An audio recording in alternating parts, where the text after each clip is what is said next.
So, for whatever reason, you've decided that you need to gear up a tune and you want to do it fast. So where do you start? Well, the gearing up process can start long before you reach 85. In fact, the fastest way to gear up is to do some preparation. By that I mean, get all your ducks in a row long before you plan on gearing up. You might be wondering how you can prepare. Well, to be honest, it's really simple. What do you need when you hit 85? You need enchants, gems, and of course, gear, all of which you can buy with gold. So do yourself a favor and make some gold while you level. Buy some gear before you hit 85 or before you plan on playing that alt. That way, you start ahead. Some enchantments require reputation to buy, such as the helmet and shoulder enchants. And while helmet enchants are bind on account, so you only need one character to have reputation with that faction, shoulder enchants are not. So level through Deepholm and make sure you're able to buy that tabard. The same applies to the helmet enchants. If you don't have a character who can buy it for you, play that zone through to the vendors for that tabard. Another part of preparation is leveling through Hyjal, at least until the regrowth. This will allow you to start doing Firelands quests right from the word go, which means faster gear for you.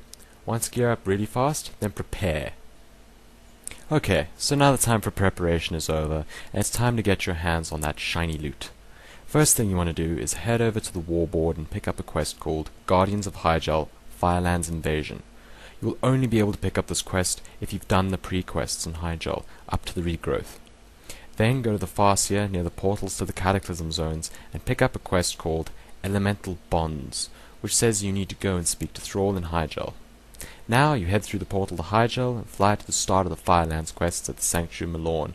Continue through this chain of quests and dailies, and when you're finished you'll be able to hand in a quest which costs you some tokens of the World Tree, but allows you to head through a portal to do some more quests, and poof, you have a vendor. He's going to sell you an eye level 365 piece of gear of your choice. When it first came out, it took 2 days to get that first vendor, but now it's doable in just 1 day. Lucky you. Now you can continue doing these dailies as they unlock more vendors, which means more gear and some recipes for crafting professions. I'm way too lazy to do dailies, but if you have the patience, it means more gear, which is never a bad thing. Then it's on to save Thrall. After a bit of roleplay, you get quests to go up to all the Cata zones while you battle elementals to save Thrall. First up is Air in Oldham. This is a really straightforward. Just kill elementals and your bar will fill up. When it's full, hand in the quest and it's time for a phase shift. This time it's water. When you arrive, even if you haven't done Bush, don't worry, you get a temporary sea legs buff, allowing you to breathe underwater and move faster. Don't venture too far from this point though, because I'm not sure about the buff's range, and because this time, after you kill enough elementals, aggro will be trapped in a bubble and be pulled towards Thrall. All you need to do is swim up to her and click on the bubble. She will then be released from it and swim back. Next up, it's Deepholm. But before moving on, if you haven't got the Therazane tabard yet, grab it from the vendor now and then talk to aggro. Tell your way through to some elementals which you need to beat up in order to fill up your bar. When you're done, it's time to go back to Hyjal and fight fire elementals. This is the final phase of this quest chain, and is slightly different from the rest. This time you need to kill the elementals near the totems it tells you to, and when you're done, you get a 365 eye level cloak of your choice. Now with 2 pieces of 365 eye level items, whatever pieces you've bought, and the reputation tabard, it's time to do some dungeons.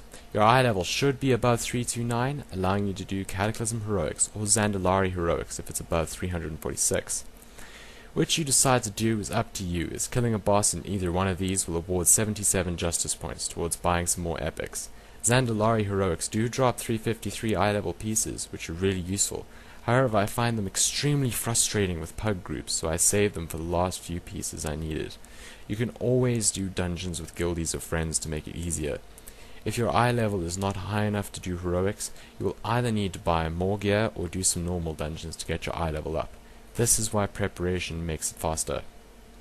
However, don't just sit idle while you wait for your dungeon to come up. Do some dailies for faster rep or make some gold. If you use this queue time rather than staring at a wall for a while, you're going to have more to show for it. Over this time, you still want to be keeping an eye out for gear, if you can afford it, and also make sure you have enough gold for all the best enchants and gems your character will need. I generally only enchant and gem epics to save some gold. However, it doesn't matter what your item level is. Nobody's going to be impressed if you haven't got gems and enchants, or if you have the wrong gems and enchants. If you don't know what gems or enchants you need, head over to Elitist Jerks forums, as they give you lists of all the things your class and spec will ever need. Now you're starting to get some justice and battle points, it's time to head on over to the currency vendors, which will be located in your faction's main city, Orgrimmar for the Horde, and Stormwind for the Alliance. When it comes to buying gear from these vendors, I tend to follow the general rule of thumb that you get set bonuses first and other gear later, as set bonuses boost your DPS, survivability, and healing for DPS tanks and healers respectively, more than an individual piece in general. I know it's tempting to grab that wand or relic, but if you hold out, you can get a set bonus that much faster. Once your DPS is consistently over 10,000, if you're a DPS, if your mitigation and the threat is good if you're a tank, or if you can heal for long periods without going out of mana if you're a healer, you will want to join raids such as Barrett and Hold, which is an extremely fast and easy raid. The bosses drop PvP gear as well as set bonus PvE gear, not to mention the valor points, making it very worthwhile. If you can, get into a good group, do some Blackwing Descent, Bastion of Twilight, or Throne of the Four Winds raids. Just make sure you know tactics before you go into a raid, because you won't get any gear if you keep wiping the group. Now you can also do trash farms in Firelands to keep getting that rep, so you can buy the various pieces from the vendor. The first piece is very easy and quick to unlock. It's an eye level 378 cloak, which is especially good for healers, as there's no 365 eye level cloak for healers, only for caster DPS, giving you a huge spirit boost. When you have all the gear you can get outside of curing the current tier bosses, it's time to reforge, gem, enchant, and make sure it's 100% awesome. To do that, as I mentioned earlier, check out Elitist Jerks forums, as they generally have a full list of glyphs, enchants, talent specs, gems, and what stats you need for reforging. Another rule of thumb for the DPS out there is to get hit capped as soon as possible, as this boosts your DPS against high level mobs and bosses. I hope you found this guide useful, and please feel free to leave a comment and subscribe, as I will be making more videos in the future.